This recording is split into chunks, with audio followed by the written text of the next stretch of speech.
Welcome to Finance IT course of National IT Promotion Agency of Korea. I'm Jisoo Kim from the Service Strategy team at KakaoPay, one of Korea's leading fintech company. Let's begin today's part of lecture, Trends and Key Features of Fintech Services. Before we begin, let's think about the reason why customers use financial services.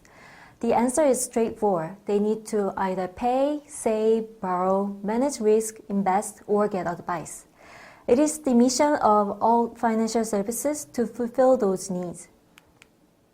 The fintech players aim to deliver differentiated value and experience to meet these needs much better in the same context. So we'll explore the key features of fintech services and how it is delivering customer value. The early fintech model focused on supporting existing financial services with technology. However, the evolving fintech model is transitioning to fully utilizing technology to maximize customer value in financial services.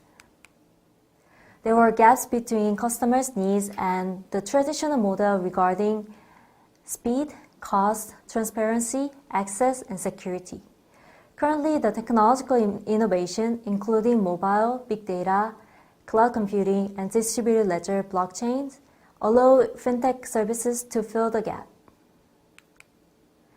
Moving from the traditional to evolving model, we can notice several factors of these services across various financial sectors, from payment to investment. The four major characteristics of this can be described as frictionless, personalized, accessible, and inclusive. We'll take a look at each of the definitions first and the examples later. First of all, these days, fintech services are frictionless because it ensures a convenient process and seamless experience throughout the users. Second, the fintech service tend to be more personalized by providing tailor-made service based on the in-depth analysis and predictions. Third, fintech services became accessible as it lowers the traditional financial products barriers in terms of the price and procedure. Furthermore, fintech services become inclusive by providing diverse options for more people through the alternative financing products. Let's take a look at the examples for each. First of all, fintech has always been trying to reduce friction in the customer journey. Payment is the best example of this. In ride-hailing services like Uber, Grab, or KakaoT in South Korea, customers can call the ride and automatically pay with the linked credit card or bank account within the app. What about paying for a meal or shopping for groceries? Table Order by Naver in Korea allows customers to order the menu and pay online so that they can simply walk out after dining, similar to the Amazon Go concept store in the US. Also, KakaoPay in Korea introduced a service where customer can receive an invoice for electricity bills by SNS message and automatically make a recurring payment. Eliminating payment friction is optimizing customer engagement. In an effort of this, some companies are even testing for making payment transaction with voice. The second key feature is personalized experience empowered by the data. Fintech companies like KakaoPay or Mint aggregates customer financial data to diagnose and suggest the best course of action, such as paying off debts, improving savings, or reallocating investment portfolios. For example, they can generate a dashboard to summarize the financial situation and a report for analysis, forecasting, and guidance. KakaoPay also helps customers to save by suggesting automatic rules based on the spending pattern, such as saving X amount of money in every time they spend certain categories, with personalized fintech players now act as a virtual financial advisor.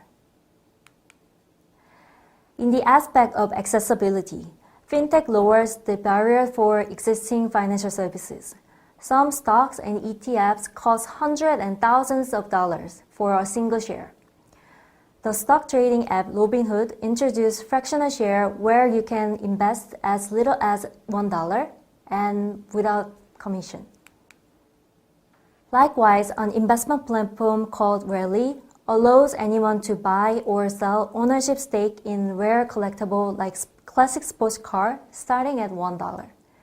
Another fintech app, Acorns, offer round-up features that move extra pennies from credit card purchase into ETFs.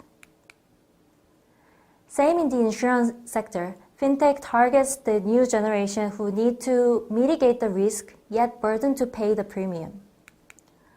Insurtech companies like Zhong'an Insurance in China launched micro-insurance product with very low premium price for covering day-to-day risk such as traffic jam and cracked mobile screens, etc.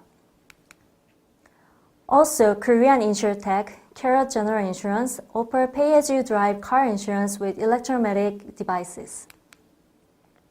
The US-based insurtech Lemonade insures low premiums by reducing costs with AI and operating a peer-to-peer insurance model.